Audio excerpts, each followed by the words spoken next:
সবচেয়ে বেশি ভালোবাসেন, মহব্বত করেন আমাদেরকে আমাদের রব। কে ভালোবাসে আমাদেরকে? আল্লাহ ছাড়া আসলে ভালোটা বাসেই বাকে। আমরা যে পবিত্র সম্পর্কের কথাও বললাম, এই যে স্বামী স্ত্রীর সম্পর্ক, স্বামী স্ত্রীর মধ্যে মহব্বত, পবিত্র সম্পর্ক, এটা হালাল, বৈধ। আল্লাহ পাক বৈধতা দিয়েছেন, কারণ আমাদের প্রবৃত্তির চাহিদা আছে। এই চাহিদা পূরণের জন্য আল্লাহ পাক আমাদেরকে হালালভাবে বিয়ে করতে বলেছেন। সমাজ বিয়েটাকে কঠিন করে ফেলল আর জেনাটাকে সহজ করে ফেলল। বিয়ে কঠিন হয়ে গেল, এরা এখন বিয়ে করতে পারবে না চাইলে। 21 বছর না 20 বছর বয়স হলে সে বিয়ে করতে পারবে না। 20 বছর একটা ছেলে আগামীকাল এই তথাকথিত ভালোবাসা দিবস পালন করতে পারবে, জেনা করতে পারবে। কেউ বলার কিছু নাই, কেউ বলার নাই, কেউ দেখার নাই, চলছে মানে এভাবেই চলছে। সমুদ্রের পানিতে ভেসে গেছি আমরা। একটা মেয়ের বয়স 17 বছর, সে কালকে জেনা করবে। অগণিত মেয়ে কালকে 17 বছরের মেয়ে জেনা করতে পারে, আল্লাহ হেফাজত করুন।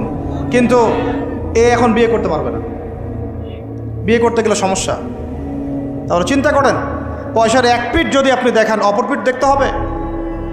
এক পিঠে যদি এই সমস্যা হয়, অপর পিঠে কী পড়তে সেটা দেখতে হবে, আমাকে বুঝতে হবে। বিয়ে কঠিন হয়ে গেল, জেনা সহজ হয়ে গেল।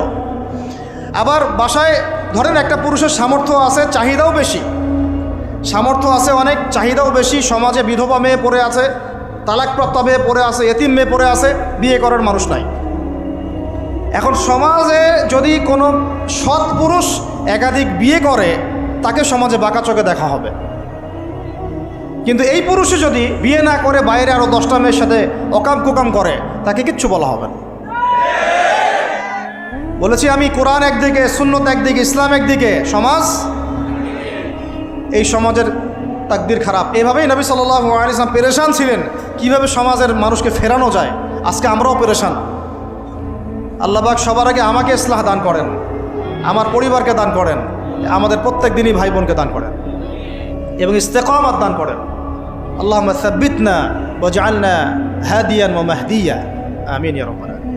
তো এখন কথা হচ্ছে, এগুলো চলছে আমাদের চোখের সামনেই। কিন্তু দেখেন প্রিয় ভাইয়েরা, আল্লাহ পাক শাস্তি বলেছেন 100 বেত্রাঘাত। কেউ যদি আবার বিবাহিত হয়ে এই কাজ করে, জেনা করে, তাহলে তার শাস্তি কি বলেছেন? বলা হয়েছে কোমর পর্যন্ত মাটিতে পুঁতে ফেলে তাকে পাথর নিক্ষেপ করে হত্যা করতে হবে। এটা কোরআন এবং হাদিসের শাস্তি। আর আমরা কি করছি দেখেন। আমি 2টা হাদিস বলি আপনাদেরকে, শোনেন, ইয়াংরা শোনেন। এই 2টা হাদিস আজকে ভুলবেন না। আলোচনা অনেক লম্বা হচ্ছে তো অনেক কিছু ভুলে যেতে পারে, এই 2টা হাদিস ভুলেন না। একটা হচ্ছে 3 জন ব্যক্তি একবার একটা গুহায় আটকা পড়ছে। 3 জন বন্ধু বা ভাই তার একটা গুহার মধ্যে আটকা পড়ে গেছে। ঝড় হচ্ছে, গুহার মুখটা বন্ধ হয়ে গেছে পাথর দিয়ে, বের হওয়ার কোনো জায়গা নাই। এখানে নিশ্চিত মৃত্যু, কোনো সুযোগই নাই বাঁচার। তারা অনেক চেষ্টা করে বের হতে পারলো না। শেষমেশ তারা বলছে যে আমাদের যদি কোনো নেক আমল থাকে, সে নেক আমলের ওসিলা করে আল্লাহর কাছে দোয়া করি, আল্লাহ চাইলে আজকে আমাদেরকে বাঁচাতে পারে। একজন বলছে, আল্লাহ, আমার মা ছিল, পিতামাতা ছিল, তো মাকে আমি দুধ পান না করি আমার সন্তানদেরকে কখনো খাওয়াতাম না। একদিন গিয়ে দেখি যে মা ঘুমিয়ে গেছে, আমার বাচ্চারা কান্নাকাটি করছে, তবু আমি আমার বাচ্চাকে কান্না অবস্থায় রেখেছি, মাকে খাওয়াই নাই, ওদেরকে খাওয়াই নাই। আগে মাকে খাওয়াইছে, তারপর ওদেরকে খাওয়াইছে।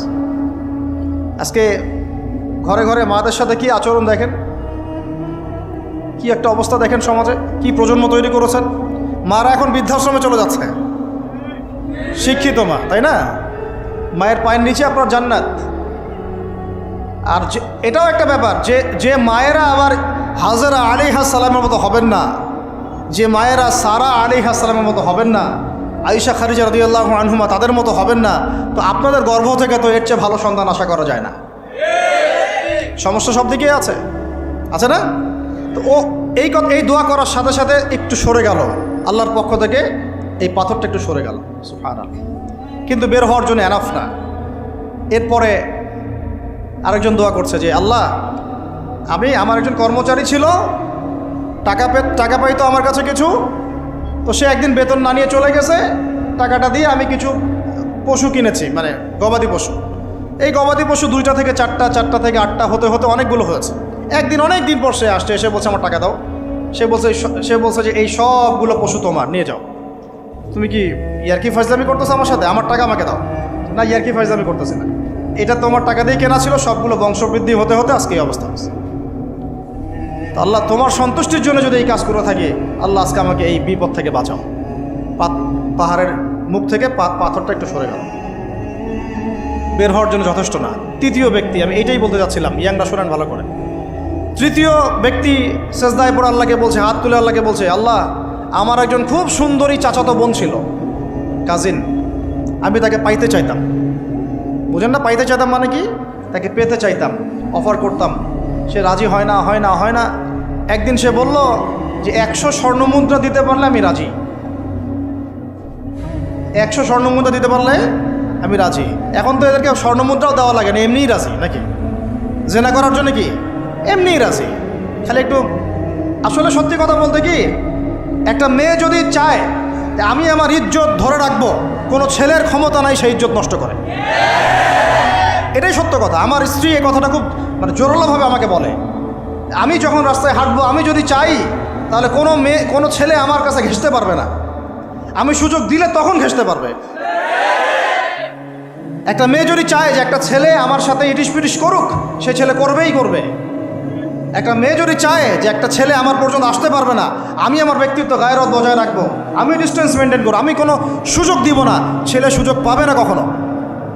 এত সহজ না। সর্বোচ্চ তখন কি করতে পারে, ধরে 10 জন মিলে ধরে ওকে জোর করে তার সাথে কিছু করতে পারে। ওরকম কিছু করলে তো আল্লাহর গজব নেমে আসবে। ওই যে সারা আলাইহিস সালামকে তুলে নিয়ে গিয়েছিলেন একটা বাদশা, মনে নেই আপনাদের? সারা আলাইহিস সালামকে একটা বাদশা এরকম উঠাই নিয়ে আসছে। আর সারা আলাইহিস সালাম সবচেয়ে সুন্দরী মেয়েদের একজন ছিলেন পৃথিবীর ইতিহাসে, ইব্রাহিম আলাইহিস সালামের স্ত্রী। তখন তিনি হাত বাড়াচ্ছে তার দিকে ধরার জন্যে, আর সারা আলাইহিস সালাম তখন বলছে, দাঁড়ান, আমাকে 2 রাকাত নামাজ পড়তে দেন। 2 রাকাত নামাজ পড়ে তিনি আল্লাহর কাছে হাত তুলে বলেন, আল্লাহ তুমি জানো আমি আমার সতীত্ব, আমার ইজ্জত, আমার সম্মান আমার স্বামী ছাড়া আর কারোর সামনে কখনো প্রদর্শন করি নাই। আজকে এই জালেমের হাত থেকে আল্লাহ তুমি আমাকে বাঁচাও। ওই দিকে ইব্রাহিম আলাইহিস সালামও নামাজে দাঁড়িয়ে গেছে। ওই জালেম বাদশা যখনই হাত বাড়ায়, হাত অবশ হয়ে যায়, মাথা ঘুরে পড়ে যায়। 3বার 4বার চেষ্টা করেছে, তারপর পারে নাই। শেষে বলেছে, তোমরা আমার কাছে কাকে নিয়ে আসছো, নিয়ে যাও একে আমার সামনে থেকে। পরে উল্টা হাজারা আলাইহিস সালামকে হাদিয়া সহ দিয়ে পাঠিয়ে দিচ্ছে। একটা মেয়ে চাইলে তার ইজ্জত সম্মান এভাবে রক্ষা করতে পারে। তোমরা জেনায় ছেলেরা লিপ্ত করেছে কারণ তোমরা চেয়েছো বলেই করতে পারছো।